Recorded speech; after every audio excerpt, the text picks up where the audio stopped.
semuanya, kembali lagi di Jody Motovlog HD. Dan di video kali ini gue berkesempatan lagi untuk mereview salah satu motor dari Suzuki yang baru-baru ini bikin heboh, yaitu Suzuki GSX R150 tahun 2017.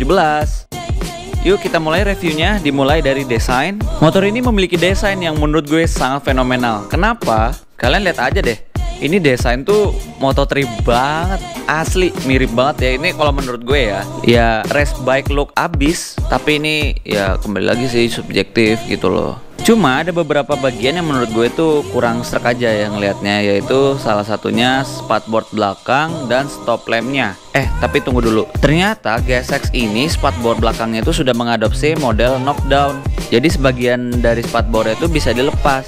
Jadi ini before, ini afternya, jadi hasilnya terlihat jauh lebih sporty dan lebih efisien untuk dilihatnya. Tapi kalau bagian stop lampnya, ya itu subjektif lagi, kembali lagi. Menurut gue tuh ngelihatnya tuh kayak mirip-mirip sedikit kayak kompetitor ya.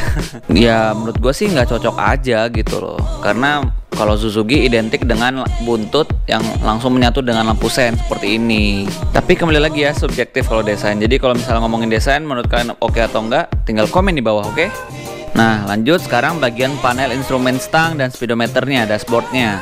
Dan seperti yang kalian bisa lihat, simple namun canggih ya, keren ya. Ya kalian bisa lihat dashboardnya aja untuk speedometernya udah full digital ya, kayak smartphone yang layar kecil gitu. Terus di speedometer ada apa aja sih? Yang jelas sih ada tachometer, speedometer, odometer, jam, indikator bar bensin, dan tak lupa ada shift flag-nya juga agar memudahkan pergantian gear lebih maksimal saat kecepatan tinggi. Mungkin shift flag udah menjadi fitur standarisasi motor sport baik cc kecil maupun cc besar ya. Fitur-fitur lain seperti pengereman depan belakang sudah disc brake, pakai kaliper dari Biber, lampu depan juga udah full LED, sasis menggunakan diamond frame, dan menggunakan ban dari ERC X1 dengan ukuran ban depan 90 mm, lalu belakang 130 mm, dan yang pastinya sudah tubeless bannya ya. Dan ini sih menurut gue yang membuat motor ini canggih, yaitu sudah keyless bro, pakai remote lagi buat nyalain motornya.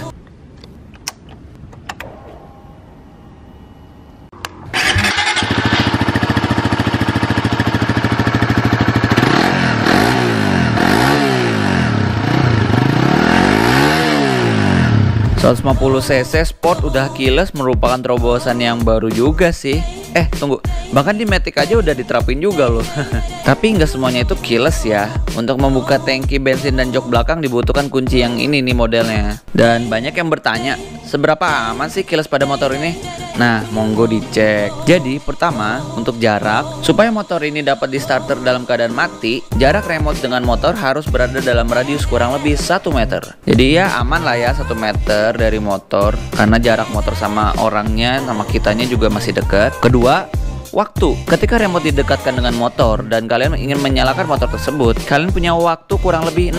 Apakah ingin menyalakan motor atau kunci stang, atau didiamkan saja sampai lampu birunya ini mati? Bila kalian amit-amit ketinggalan remote-nya dan kalian sudah jalan dengan motor ini, ya saran gue sih cepet-cepet sih untuk balik lagi ngambil remote-nya. Kenapa? Kalau misalnya kalian lupa dan langsung mematikan motor, kalian itu cuma punya waktu kurang lebih 30 detik supaya motor dapat di starter kembali. Jadi jangan main asal ditinggal ya, dan jangan main asal dimatiin juga, karena mempunyai waktu kurang lebih 30 detik. Tapi apabila pengen ditinggal, ya pastikan lampu biru-birunya ini mati ya di daerah bagian sininya, agar tidak di starter sembarang oleh orang lain.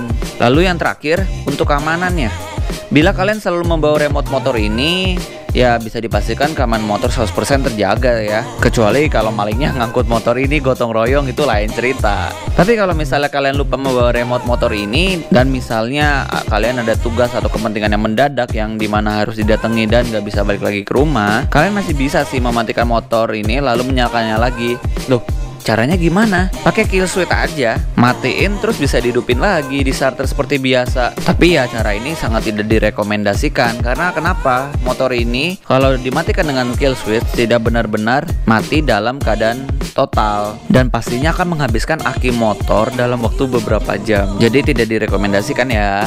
Lanjut ke bagian performa dari mesin ini. Motor yang dibanderol seharga 28 juta on the road Jakarta ini memiliki mesin 147,3 cc, 4 stroke DOHC 4 valve, dan memiliki 6 percepatan, dan yang pastinya sudah injeksi yang dimana dapat mengeluarkan output power 18,9 horsepower dan torsi 14 Nm. Sebagai perbandingan, gue bikin tabel perbandingan power, torsi, dan curb weight dengan kompetitor dan motor legend dari Suzuki FXR 150R.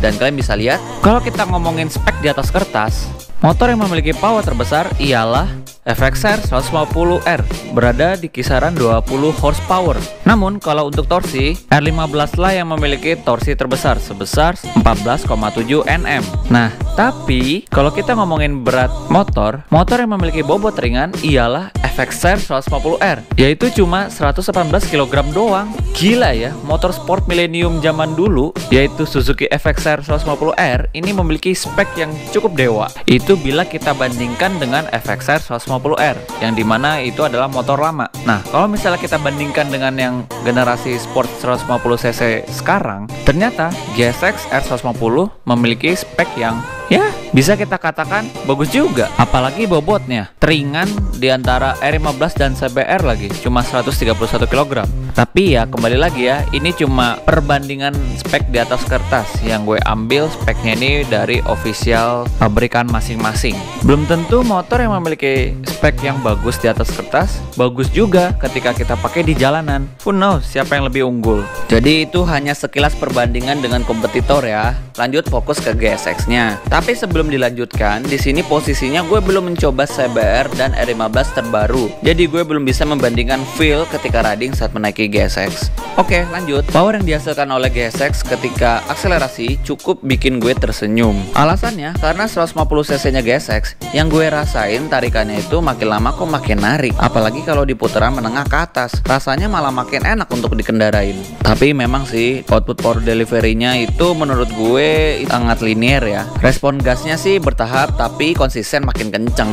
Dan motor ini sangat forgivable banget, cocok bagi pemula yang masih berantakan dalam pengontrolan gas. Dan ada satu hal yang bikin gue suka dari motor ini, yaitu getaran mesin yang minim dan halus banget ketika perpindahan gear baik naik maupun turun. Koplingnya juga enteng sih. Bicara ngomongin handling GSX R150 ini, dia mempunyai handling yang super asik. Asli, rasanya enteng, lincah, dan bikin wajah tuh selalu tersenyum. Ya bukan tersenyum karena orang gila ya, tapi memang benar. Kalau ngomongin handling kuda besi ini, sangat lincah banget. Apalagi radius putar motornya juga besar, kayak motor naked. Ajib dah. Oh iya, kelupaan. Kalau kalian yang hobinya suka filtering di saat kemacetan, motor ini cocok sih bagi kalian. Uniknya, suspensi yang diadopsikan di motor ini masih teleskopik, tapi kok rasanya kayak upside down ya. Oke, mungkin ini opini pribadi gue, tapi kalau misalnya menurut kalian gimana, komen di bawah ya.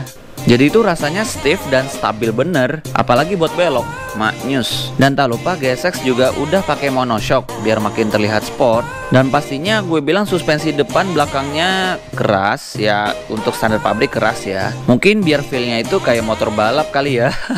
Kalau posisi ridingnya gimana? Well, mungkin bisa gue simpulkan motor ini nyaman kalau tujuan kalian deket dan bikin pegal kalau tujuan kalian jauh. Karena yang gue rasain posisi ridingnya itu mirip-mirip kayak Moge Super Sport sih. Soalnya motor ini udah menganut stang underyoke, jadi ya pasti feelnya lebih nunduk. Apalagi ditambah jok motor yang jauh dari kata empuk alias keras. Fix motor ini kecil-kecil cabai rawit untuk balap. Tapi bisa gue simpulin sih motor ini bikin cepet pegal ujung-ujungnya. Lanjut, kalau ngomongin pengereman dari motor ini, menurut gue untuk kelas 150cc juga sudah pakem, baik rem biasa maupun panic braking, tapi belum ABS. Selanjutnya konsumsi BBM, apakah irit? Wah parah, gue kok ngerasanya motor ini kok irit banget ya. Gue tes motor ini cuma isi 50.000 bensin Pertamax. Bisa gue pakai kurang lebih 5 hari full bolak-balik ke 1 atau 2 tempat. Asli gue kaget, 1 liternya aja bisa kurang lebih 32 km. Dan motor ini dia mempunyai kapasitas tangki 11 liter. Iritnya udah kayak 11 sih. Oke, kesimpulan dari review motor Suzuki GSX R150 ini, gue bagi jadi 5 plus dan 5 minus ya. Dimulai dari minusnya dulu. Pertama, tidak begitu nyaman karena joknya keras juga sih ya. Kedua, suspensi depan belum upside down. Ketiga, suspensi depan belakang keras. untuk standar pabrik. Keempat, stop lamp dan lampu sen belum LED. Kelima, nah untuk kelima mungkin kalian bisa mau nambahin bagi kalian yang sudah merasakan GSX R150 ini, atau bagi kalian yang owner dari motor ini, kalian bisa menambahin untuk minusnya. Jadi yang kelima gue kasih tambahan minusnya dari kalian ya, optional viewers. Oke, setelah minus lalu ke plus. Yang pertama ya jelas starter motor ini dia sudah keyless. Kedua, handling motor lincah dan predictable. Ketiga, feel motor sangat stabil. Keempat, konsumsi BBM yang irit. Kelima, harga dan fitur worth it banget. Jadi mungkin itu ya plus minus dari gue. Nah, jadi begitulah review dari gue mengenai motor Suzuki GSX R150 kali ini. Dan gue juga pengen tahu dong gimana menurut kalian tentang motor ini. Komen di bawah ya. Kalau gitu gue akhiri video ini. Kalau misalnya kalian suka dengan video seperti ini, jangan lupa like, comment, share, dan subscribe. Sampai jumpa di video review berikutnya. Peace.